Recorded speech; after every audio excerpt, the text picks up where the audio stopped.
अस्सलाम वालेकुम dear students. कल हमने पढ़ा था respiration respiration in other in human beings. आज हम पढ़ेंगे respiration breathing in other animals, जो बाकी एनिमल्स हैं वो कैसे ब्रीथ करते हैं। Animals such as elephant, lions, cows, goats, frogs, lizards, snakes, birds have lungs in their chest. ये जो एनिमल्स हैं इनके पास लंग्स हैं, जैसे ह्यूमन बींग्स हैं इनके पास चेस्ट है। ये इसी के थ्रू लंग्स के थ्रू एयर लेते हैं, ब्रीथ करते हैं। लेकिन there are some other organisms, they have a special types of respiratory organs. For example, we have a cockroach. A cockroach has a small opening on the sides of its body. Other insects also have similar openings. These openings are called spiracles, जो होते हैं spiracles. आप देखो cockroach में, आप ये देखो spiracles होते हैं, छोटे छोटे ओपनिंग्स होते हैं। इंसेक्ट जो होते हैं उनमें भी नेटवर्क ऑफ ट्यूब्स होते हैं, उनको हम बोलते हैं ट्रैकिया फॉर गैसेस एक्सचेंज। ये आयर गैसेस एक्सचेंज इसी ट्रैकिया या स्पाइरिकल के थ्रू लेते हैं। Oxygen rich air rushes through spiracles into the trachea tube.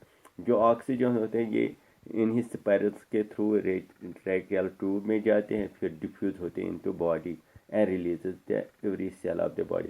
फिर ये सेल के बॉडी के सेल्स में चला जाता है। और similarly carbon dioxide from the cells goes into trachea tube and moves through spiral. और इसी तरह कार्बन डाइऑक्साइड ट्रैकिया ट्यूब में आते हैं और फिर ये बाहर निकलते हैं।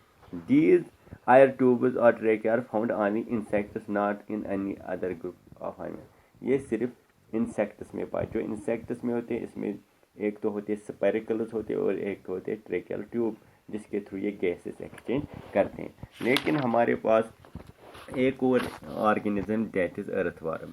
आपको मालूम है अर्थवर्म जो होता है ये ब्रीथ थ्रू स्किन करता है।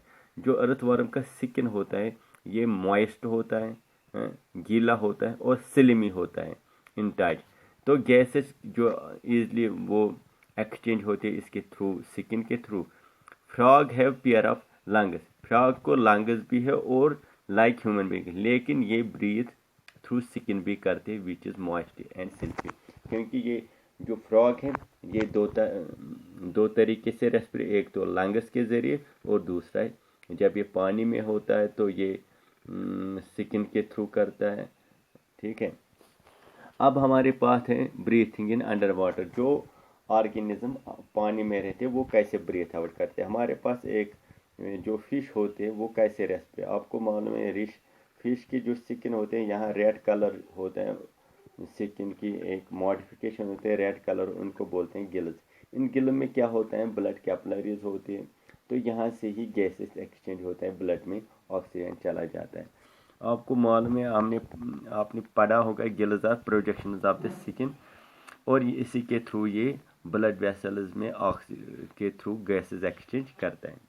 आपको मालूम है प्लांट्स आल्सो रेस्पिरेट। प्लांट्स को भी रेस्पिरेशन की ज़रूरत है क्योंकि उनको भी एनर्जी की ज़रूरत है और वो भी रेस्पिरेट करते हैं। और याद रखिए प्लांट जो ऑक्सीजन लेते हैं ये थ्रू डिफ्यूजन लेते हैं हर पार्ट से। ये थ्रू रूट्स से भी ऑक्सीजन लेते हैं, जो सॉइल में ऑक्सीजन होता है, ये स्टेम्स के ज़रिए, ये लीव्स के ज़रिए से भी ऑक्सीजन होता है थ्रू होल्स। तो ये रेस्पियर करते हैं थ्रू टिनी पोर्स। तो ये प्लांट का हर पार्ट जो होता है ये गैसेस एक्सचेंज करता है, क्योंकि प्लांट्स को भी ये चाहे फॉर एग्जांपल सॉइल पार्टिकल से ऑक्सीजन लेता है, रूट हेयर होता है प्लांट्स में, उसी के थ्रू ये ऑक्सीजन लेता है और फिर ये ऑक्सीजन ये फूड ब्रेकिंग में मदद करता है इसको और एनर्जी प्रोवाइड करता है। That is all of this.